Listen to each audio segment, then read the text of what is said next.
দেখতে পাচ্ছেন এটি হচ্ছে একটি প্যানেল। তো প্যানেলগুলো আপনারা কীভাবে রিপেয়ার করবেন, আসলে এই প্যানেলগুলো কী ধরনের সমস্যা হয় আর কীভাবে সেগুলো রিপেয়ার করা হয়, এই বিষয়গুলো নিয়ে আজকে আপনাদের কথা বলবো। তো আজকে আপনাদের আরও কিছু বিষয় নিয়ে কথা বলবো, সেটা হচ্ছে এই প্যানেলগুলো একটা সূক্ষ্ম জিনিস। তো এগুলোকে আপনারা কীভাবে সহজে রিপেয়ার করতে পারবেন আর কী মেশিন দিয়ে রিপেয়ার করা হয়, আমরা সেই বিষয়গুলো নিয়ে আজকে আপনাদেরকে জানাবো। তো চলুন আমরা দেখে আসি। কিছু একটা মেশিন আছে যেটা দিয়ে আপনারা এটা রিপেয়ার করতে পারবেন, আর বাংলাদেশে ধরনের মেশিন অ্যাভেলেবেল আছে। আপনারা যে সমস্ত প্যানেলগুলো ভেঙে যায় না সেগুলোর কপ বা ট্যাপ পরিবর্তন করে সেগুলো ঠিক করতে পারবেন। তো চলুন আমরা সেই মেশিনটা দেখে আসি, যে মেশিনটা যে এখানে একটা মেশিন আছে এখানে। তো এটার মধ্যে হচ্ছে আপনার কপ বন্ডিং করা হয় সূক্ষ্মভাবে। এই যেখানে কিছু ইনস্ট্রুমেন্ট আছে যেগুলো দিয়ে আপনারা এগুলো কাজ করতে পারবেন। তো এই মেশিনটা সাধারণত শুধুমাত্র কপ বন্ডিংয়ের কাজে ব্যবহৃত হয়, যেটা হচ্ছে প্যানেলের যে সমস্ত কপ বা ট্যাপ নষ্ট হয়ে যায় সেগুলো রিপ্লেস করার জন্য এটা বিভিন্ন ধরনের মেশিন টপ কপ পরিবর্তন করার জন্য এটা কাজ করা হয়। দেখেন এই যে এটার মধ্যে কম্পিউটারের সিস্টেমে দুটো ডিসপ্লে রয়েছে, সেই দুটো ডিসপ্লের মধ্যে সূক্ষ্মভাবে দেখা যায় যে লাইনগুলো রয়েছে, সেই লাইন মিলিয়ে তারপর এগুলোকে হিট প্রেস করে আপনার কপগুলো কী করা হয় অ্যাডজাস্ট করার জন্য এখানে কিছু অ্যাডজাস্টমেন্ট থাকে। আর আপনাকে খুব সুন্দরভাবে দেখে কম্পিউটার মনিটরে দেখে অ্যাডজাস্ট করে নিতে হবে।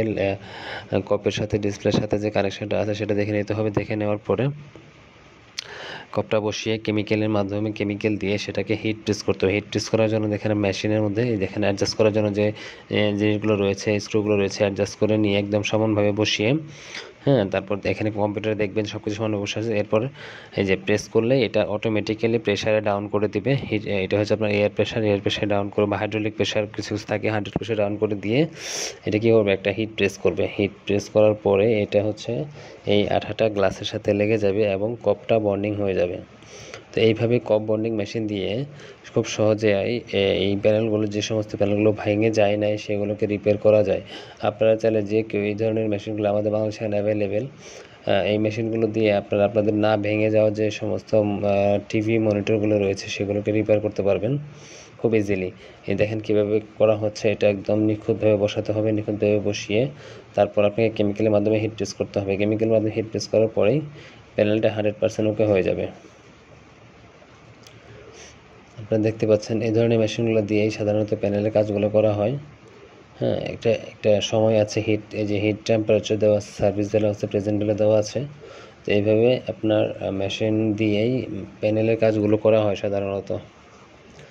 তো এই ধরনের মেশিনগুলো সর্বোচ্চ 8 থেকে 10 লাখ টাকা হয়ে থাকে। যদি কেউ কিনতে চান তারা গুলিস্তান যোগাযোগ করে সেগুলো পাবেন। বাংলাদেশের মধ্যে সবচেয়ে বৃহৎ মার্কেট স্টেডিয়াম মার্কেটে গুলিস্তানে যোগাযোগ করলে এটা আপনারা পেতে পারবেন। তো যাই হোক, এটা হিট প্রেস করার পরে এটাকে আপনার কিছু করতে হবে না, জাস্ট উঠিয়ে দিয়ে কিছুক্ষণ ঠান্ডা করতে হবে। ঠান্ডা করার পরে অবশ্যই সেটা কিছুক্ষণ পর আপনি চেক দিলে বুঝতে পারবেন যে আপনার যে জিনিসটা আছে এটা একদম ঠিক হয়ে গেছে। তো এইভাবে আপনাদের ঘরের যে সমস্ত এলইডি টিভিগুলো পড়ে আছে সেগুলো আপনারা রিপেয়ার করতে পারবেন। এভাবে রিপেয়ার করে আপনারা খুব সহজেই টাকা নষ্ট করার হাত থেকে আপনাদের এলইডি টিভিগুলোকে বাঁচাতে পারবেন আশা করি। তো এই দেখতেছেন প্রত্যেকটা প্যানেলের মধ্যে এই ধরনের সিস্টেমগুলো রয়েছে। এটা একটা ল্যাপটপ ডিসপ্লের মধ্যেও কপ রয়েছে। তো আপনার ল্যাপটপ ডিসপ্লেগুলো করা যায়, তবে এটা খুব সূক্ষ্ম, কাজ করতে অনেক কঠিন। আর অন্যান্য যে ডিসপ্লেগুলো রয়েছে এগুলো খুবই সহজ। এগুলো হচ্ছে একটু বড় সাইজের, যেটা এলসিডি ডিসপ্লের মতো।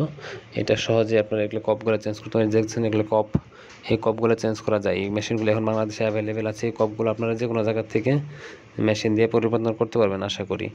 ল্যাপটপ ডিসপ্লের ক্ষেত্রে একই অবস্থা, ল্যাপটপ ডিসপ্লের কপগুলো আপনারা চেঞ্জ করতে পারবেন চাইলে। সো আপনারা এইভাবেই আপনাদের নষ্ট হয়ে যাওয়া ডিসপ্লেগুলোকে রিপেয়ার এবং পরিবর্তন করতে পারবেন আশা করি। তো সবাই আজকে এই পর্যন্তই। ভালো থাকুন, সুস্থ থাকুন। আল্লাহ হাফেজ, ইনশাআল্লাহ।